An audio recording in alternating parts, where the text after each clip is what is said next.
G'day everyone, this is Jackson Milan, the Wealth Mentor. Sam Panetta, CEO and co-founder of Aureus Financial. And we're here for our weekly live Q&A for Ask Aureus Anything.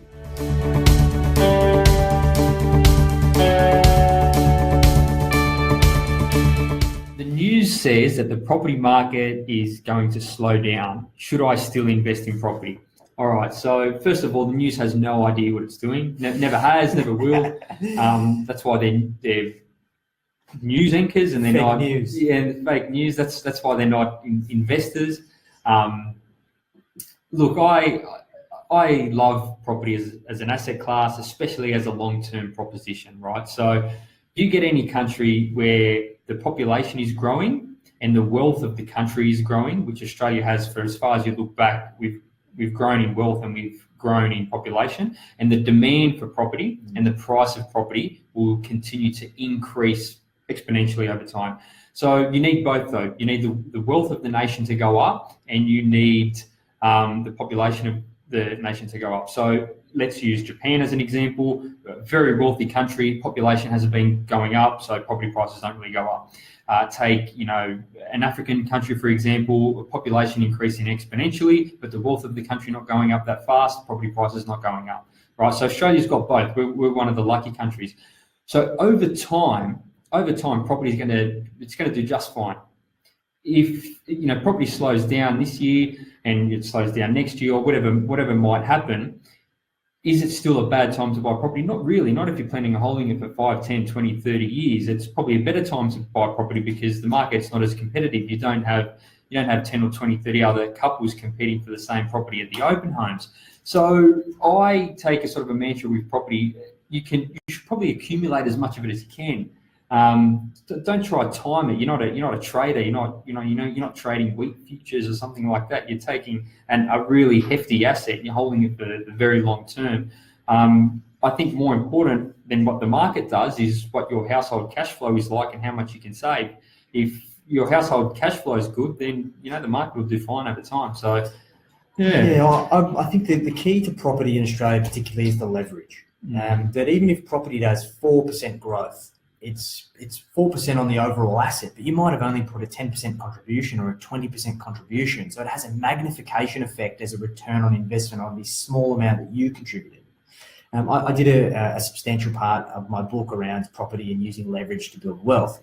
And it's very contrary to actually the best-selling book last year, the Barefoot Investors book, Scott Pape. I actually called him out on this because he's not an advocate for investment property. He believes you should only own your home, which I call BS. I think that the substantial amount of wealth that's been created in Australia has come off the back of residential property. And Sam's right. It's about, you don't have to time the market. You're never going to get the market right if you're trying to time it. If you continue to accumulate and you get that 4% growth on the property on average year on year over 15 years, you're going to be fine.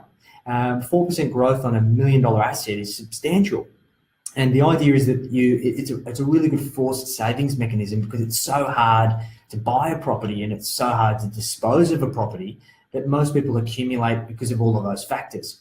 Unlike shares, you can transact on shares every 15 minutes for $20 brokerage.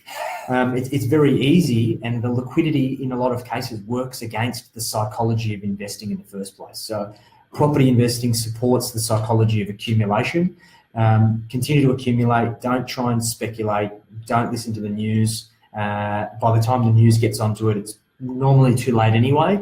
Just stick the course. The best way to go. Look, I have a really good example that I always teach my close family and my close friends. So let's say that your grandfather, let's say he immigrated over to Australia when he was 20 years old or something like that, and he bought one property every 10 years, right? And he stuffed it up each time, right? He bought somewhere in a capital city in Sydney, right? He bought a crap property, right? He bought it on the main road, and he paid too much for it, and it was at the wrong time of the cycle.